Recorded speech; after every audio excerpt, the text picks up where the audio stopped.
जय सीताराम। भगवत प्रेमी मोर प्रिय श्रोताबंधु मानक पाई आज प्रसंग रे पुणी थरे स्वागत।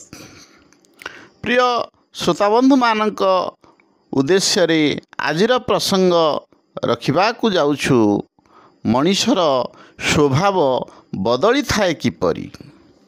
देखंतु उत्पत्ति विनाशशील संसारर कौनसी अंशरे आमे निजकू रखिनेले अर्थात मुपण जहाँ आम अहंभाव बोली कहूचे, तेणु आउ जदि गोटे कौन से अंश को निज ठारे रखिदेले अर्थात जोटा कहचे मोर भाव ममता, तेणु निज यही सब जिनस कौन करुचे आम ना निज सत्ता जमी सब निरंतर आमको अनुभव होउछि।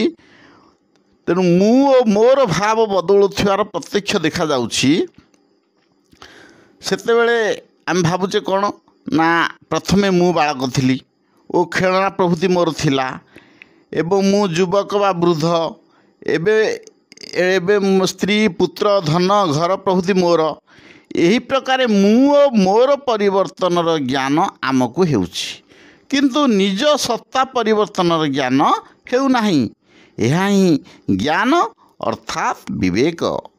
मु ओ मोर भाव को जड़ सहित न मिसाई साधक जेतेबेले कौन करुछि निज विवेक को महत्व दी थाए।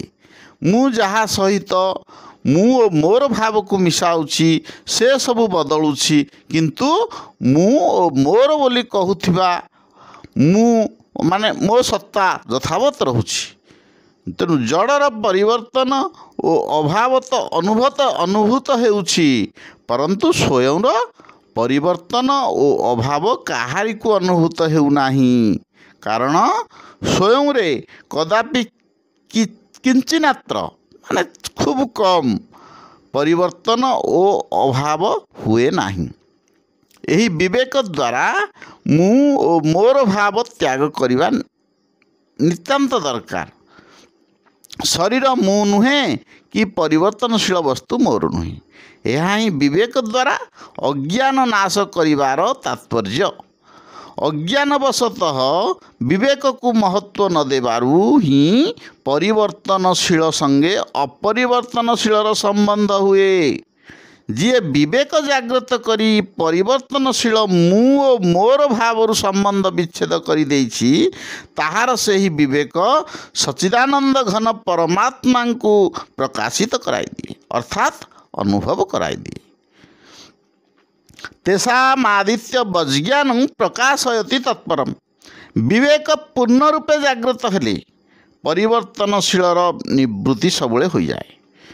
परिवर्तनशील निवृत्ति हेले निज स्वरूपर स्पष्ट बोध हुए।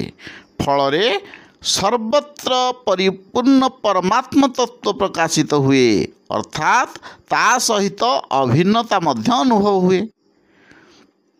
तेणु प्रकाशयति पदर तात्पर्य होची सूर्य उदय हेले जेपरी नूतन वस्तु निर्माण हुए नाही, बरं अंधकाराच्छन्न हेतु देखा जाऊ नथिबा वस्तु देखा जाए, ठीक से भली परमात्म तत्व स्वतः सिद्ध अछि, किंतु अज्ञान जोगु ताहा अनुभव हुए नाही।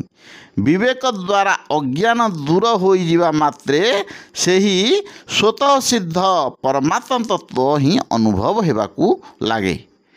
तेणु विवेक द्वारा अज्ञान सबुले नाश हुए। तेणु आजिर प्रसंग को आमे एठी रखुचु। पुणी आमे आसीबु आपण मान निकट को आगामी प्रसंग रे। जय सीताराम।